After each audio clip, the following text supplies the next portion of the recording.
एक गांव में रामू नाम का एक व्यक्ति रहता था। वह रोज बाजार में दुकान लगाता था, लेकिन उसके दुकान के ठीक पास में ही राजू भी अपनी दुकान लगाता था। लेकिन रामू जो भी अपनी दुकान में बेचता वही राजू भी बेचता। रामू की दुकान पर ग्राहक नहीं आने देना चाहता था, इसीलिए रामू जो भी बेचता वही राजू भी बेचता था। एक दिन रामू ने अपनी दुकान में बेचने के लिए कपड़े लाया। राजू ने रामू की दुकान में देखा कि रामू आज कपड़े बेचने के लिए लाया है। राजू भी गया शहर और वह भी कपड़े बेचने के लिए लाया। कुछ दिन बाद रामू की दुकान में ग्राहक आने बंद हो गए। रामू ने फिर से सोचा कि वह अब की बार ऐसा कुछ धंधा करेगा कि राजू सोच भी नहीं सकता। राजू ने सोचा कि अब की बार मैं एक कार लाऊंगा और फिर उसे ही चलाऊंगा। रामू शहर जाकर कार ले आया और घर पर खड़ी कर दी। राजू रामू के घर के पास से गुजर रहा था तो देखा कि रामू कार लाया है, यानी कि कल से वही कार चलाएगा। राजू अपने घर गया और तुरंत ही शहर चला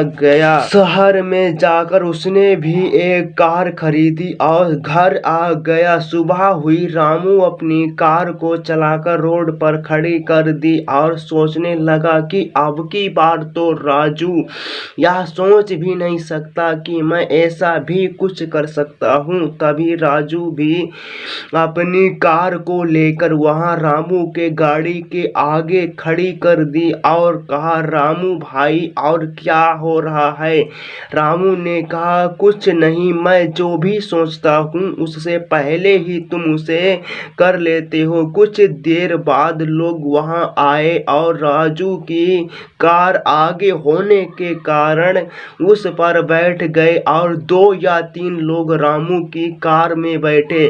अगले दिन भी वही हुआ। राजू की कार आगे होने के कारण लोग उस पर बैठ जाते थे। जब उसमें जगह नहीं रहती थी तो रामू की कार में बैठते थे। इसी प्रकार चलता रहा। आखिर राजू को यह भी काम छोड़ना पड़ा। अब रामू उदास मन से रहने लगा। रामू जंगल की तरफ जा रहा था, तभी उसे एक साधु मिले। साधु ने पूछा, बेटा उदास मन से कहाँ जा रहे हो? रामू ने कहा, कुछ नहीं बाबा, बस ऐसे ही उदास हूँ। बाबा ने कहा, बेटा मैं सब कुछ जानता हूँ कि राजू नाम का एक व्यक्ति है जो तुम्हारे पीछे पड़ा है। जो भी तुम काम करते हो वही वह भी करता है। वह तुमको चालाकी से हरा देता है। मैं तुमको एक जादुई चटाई देता हूँ। वह जादुई चटाई है, वह